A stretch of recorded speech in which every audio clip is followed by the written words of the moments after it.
кайрыла кетет элем. Мына журналисттер да келип калыпсыңар силер аркылуу. Жаңы биринчи ант берген күнү мен барып депутаттардан сурандым эле. Аны көпчүлүгүңүздөр деле көрсөңүздөр керек эле. Сурандым эле.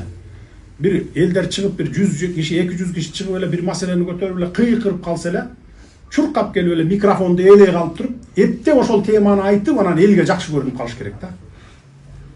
Şaylooçularına elge jakşı görünüp. Al mesele tuura emespi, mamleket üçün paydabı, ziyanbı al urup oynoyt da. Gelip öyle kıyıkırış gerek. Jok 3 ayga kılgıla, 2 ayga kılgıla, kaltırgıla, ana mınday, ana akmaksınlar, el düşmanısınlar dep. Как будто onu elдің adamı, biz elдің düşmanı mamleket. Şonun için dagı bir jolu deputatlardan suranıp ketetilem. Любой нерсени көтөрөрдө терең талдап алып, изилдеп алып, жет өлчөп бир кесип, мамлекетке пайдасы кандай, элге пайдасы кандай, анан ошо биз туура эмес жасап атса мамлекет, анда мен эч кимди кыйкырба деп айтпайм. Мен да депутат болгом 2 жолу. Мен никогда чыгып алып микрофонго популисттик менен кыйкырчу эмес элем, уялчу элем, кой эртең уят болуп калбайын деп далилдеп алып туруп, анан элге каршы келе турган болсо, маселе болсо анан алып чыгат элем да. Ошон үчүн депутаттардан дагы бир жолу суранамын. Ушундай маселелер чыкканда чогултуп, депутаттын укугу бар, кергиле деп бир залга топтоп алып, ошо ызылдап аткан элди кана эмне маселени көтөрүп атасың деп туруп анан өкмөттүк тарапты да чакырып алып, эки жакка отургузуп алып, дискуссия кылып туруп, анан кийин анан микрофонго барып анан айтса жарашат да. Ошон үчүн депутаттардан дагы суранам. 70-тен ашыкпа илгери Дасаев деген болгон СССРда. Бүт мен ошо Дасаевтан окугам, мен 6 ай окугам БСга деген. Ал убакта күндө окуйт элек. Анан барып туруп анан бүгүнкүдөй эмес деге плакат тилип коюп сүрөтү менен окуткан деге частный мектептерде. Бүт запчасттарды чачып коюп туруп окутат эле. Кана стартерди көргөзчү, радиаторду көргөзчү, деге немени аккумулятор кайсы, ходовойдо деге шаровой кайсы деп мисалы. Мост кайсы, мосттун ичинде редукторду көрсөт деп. Не только право, эмени правиланы эмес. Азыр эми анын баарын силер окуй албайсыңар аны. А союз кезде күчтүү болчу. Ошол 70-тен ашык Дасаевти бир эле генерал менчиктеп алыптыр. Бүт менчикке чыгарып алыптыр да 30дан ашыгын сатыптыр. 40тан ашыгын азыр бүгүн автошкола кылып, арендага тапшырып, өзү иштетип жүргөн экен. И аны да мыйзамсыз менчиктештирген да. Биз ошонун баарын кайтарып, мына мамлекетке алып, уже колго алалы дагы буну оңдобосок, элдерибиз ушинтип кырылып кете берет деп мамлекет ушуну колго алдык мынакей. Урматтуу мекендештер, Москва шаарынан Кыргызстандын бардык аймактарына жүк ташуу кызматы, үй тиричилик буюмдары, шаймандар кандай гана жүктүн түрү болбосун, арзан баада каалаган өлчөмдө, ишенимдүү жана өз убагында жеткирип беребиз. Жүктөр Москвадан Бишкек шаарына келип таратылып, андан бери Ысык көл, Жалал-Абадка, Ошко келип, Баткенге да жөнөтүлөт. Москвадан Кыргызстанга аптасына 2 жолу жолго чыгабыз. Сиздин жүктөрүңүз биз менен ишенимдүү жана тез жетет. Тетигил стадион жак салынып атпайбы, жаңы стадион жак Орокто. 55 миң адамдык. Ошого жакын жерде неме курулуп атат, УНАнын зданиясы. Канча кабат эле? Бул жакта Анарбакта. Канча кабат эле? 6 кабат. 6 кабат. Тиякында деген неме кадастр немеге кызматка куруп атабыз. Биякта мына 6 кабат. Эң заманбап, монтип бүгүнкүдөй болуп тиге талпица этип бир батпай, ушундай кезекке туруп кырылышпайсыңар. Где-то bir августка чейин ачып, ошол жерге көчөт бияка. Болду, право алчуңдагы, экзамен тапшырчуңда татнакай барып туруп, эң заманбап имаратта отуруп иштеп каласыңар. Чейинки мына 25-жылга чейинки. 5 түрү чыгыптыр мынакей. 4 түрү чыгыптыр, 4 түрү. ID паспорт экен. Мону любой жерде жасап алса болот. Подделка кылса. Мунун подделкалары ушул, анан могул ID карттын подделкалары менен бүгүн дагы чет өлкөлөрдө машина айдап жүргөндөр бар. Могул ID картты Москвада кошун өлкөлөр, чет өлкөлөрдүн жарандары колдонуп жүрөт бүгүн дагы. Суроо бүт электе. Түшүндүңөр, могул айдоочулук күбөлүк менен, моулар менен бүгүн дагы машина айдап жүрөт. Россияда, Казакстанда дегендей башка чет өлкөлөрдө мына мөөнөтү бүт электе. Муну кантип жок кылабыз? Муну жок кыла албайбыз да. Бая мөөнөтү бүт элек болсо жүрө берет. Дагы бир 10 жыл жүрөт, туурабы? Ошондуктан биз азыр мына мондай күбөлүктү чыгардык мына. Бул эң акыркы үлгүдөгү дүйнө жүзүндө бир 10дукка кирет десем да болот. Чип ичинде муну мүмкүн эмес жасаганга. Компьютер менен да башка. Только ушу биз өзүбүздөн чыгарат. Мен баягы өнүккөн өлкөлөр, алдыңкы өлкөлөр жасап коюшу мүмкүн эми. Америка, Россия, Кытай сыяктуу баягы дүйнөлүк державалар. Эми мен аны 100% үмүттөнөм, бирок алар кылбайт андайды, билесиңер. Ошон үчүн мына эч кандай подделкасы жок. Мына мындан ары ушундай праваларды беребиз. Азыр алмаштырып атканыбыз да ошол праваларды. Ескилердин бүт баарын ошо эски права менен эски ID картты баарын Уулум Умарга жардам бериңиздер. Балдарыңыздар уурубасын. Дуаңыздар кабыл болсун. Аллахым жеңил сыноо берсин. Уулумдун кыйналып жашаганын каалабайт элем.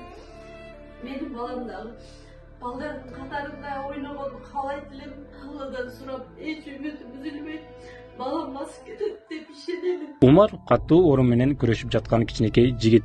Ал кымбат дарылануу жана айыгууга мүмкүнчүлүк алуу үчүн сиздин жардамыңызга муктаж болуп турган учуру. Сиз берген ар бир сом Умарды дени сак жана бактылуу жашоого жакындатат. Сооп иш кылуу менен бирге Умарга ооруну жеңүүгө жардам бериңиз. Ар бир берген сомуңуз үчүн Аллах ыраазы болсун. алмаштырып бүтөбүз. Быйыл жылдын аягына чейин бүтөбүзбү? Эмдиги жылы бүтөбүзбү же аркы жылы бүтөбүзбү? Бардыгын бүткөндөн кийин, моунун бардыгын биз жокко чыгарабыз. Могу тех паспорттарды дагы мынакей жасалма. Бардыгын жокко чыгарабыз. Ошондо мына могу гана калат. Баякы могу эски айдоочулук күбөлүктөр менен айдап жүргөн чет өлкөдө, Америкада болобу, Европада, Россия, Казакстанда, кошун өлкөлөрдө болобу, бардыгы жокко чыгат да. Суроогу бүт элек болсо дагы жокко чыгат. Мына ушинтип биз тазаланалы деп атабыз. Түшүндүңүздөр, Паспорт мына, могу илгерки паспортубуз. Бир да бир кыйраткан жеринде бир защитный элементтери толук эмес болчу да. Муну эгерде мен кааласам, мен деле жасап алсам болот эле да. Жасалма паспорттарды билесиңер, террористтердин колунда жүргөн, башка өлкөлөрдөн келген мусулман динин кармангандар ушул паспорттарды сатып алып, жасалма паспорттарды ажылыкка барып келип аткандар бар да, Кыргызстандын атынан. Бүгүн дагы бар ушул паспорттар менен барып келип аткандар. Бүгүн дагы. Не кылыш керек эле? Биз мына өзүбүз моундай паспортты чыгара баштадык. Муну да жасаганга мүмкүн эмес. Бу да бир дүйнө жүзүндө өлкөлөрдүн 10-дугуна кирген паспорт мына. 10-дуга кирет. Муну эч ким азыр жасай албайт. Муну жасайм дегендер адамдар. Анткени баякы корголуучу элементтери абдан көп мунун. Канча бир 12 элемент кошулду окшойт мурункуга караганда. 18 элемент кошулду мына. Коштук мына. Жасоого мүмкүн эмес дегенге. Мына азыр ушул паспортту уже дүйнө жүзү бизде признавать этип, бардык өлкөлөр эң туура деп 10-дуга кирет деп. Мисалы 10-дуга кимдики кирет? Америка кирет, Россия, Кытай, Европа өлкөлөрү менен мына биз дагы кирдик могу менен. Түшүндүңүздөр, Тех паспорттар дагы мынакей. Мурда мондай болчу. Муну деле любой жерден жасап алса болот эле. Компьютерден да чыгарып жасап алсаң, анан сыртына биге жана подвалдар бар го, метролордо же бизде деле жанагы подземка ошолордон сыртына чаптатып алсаң болот эле. Эми тех паспорт мынакей. Кичинекей, жөн эле кадимкидей эң ыңгайлуу. Муну да жасоого мүмкүн эмес. Анткени мунун дагы ичинде өзүнүн корголуучу элементтери абдан чоң камтылган. Мисалы В категориясы үчүн окуу мөөнөтү 2,5 ай, окуу акысы 20 000 сомдон төлөдүңөр, төлөп атасыңар. Айдоо сабактары деп 18 000 сом, бардыгы болуп 38 000 сом төлөп атасыңар. Б категориясы, бул эми жеңил машина менен грузовой машинаны айдаш үчүн. Окуу мөөнөтү 3,5 ай, окуу акысы 30 000, айдоо сабактарына 18 000, анан бардыгы болуп 48 000 сом төлөп атасыңар. Анан жеке мектептерде подключ деген дагы варианты бар экен да. Ну эми бул баарыбызга деле жашыруун эмес. Бардык этаптарды бүтүрүп, колуна айдоочулук күбөлүк берүү менен 65 000 сомдон 70 000 сомдон $1000 чейин алып, анан күбөлүк берген мектептер бар. 275 мектептин арасында. Ушуга чейин ошол күбөлүк сатылып келген фактыларды мына мисал менен келтирип айта кетейин да.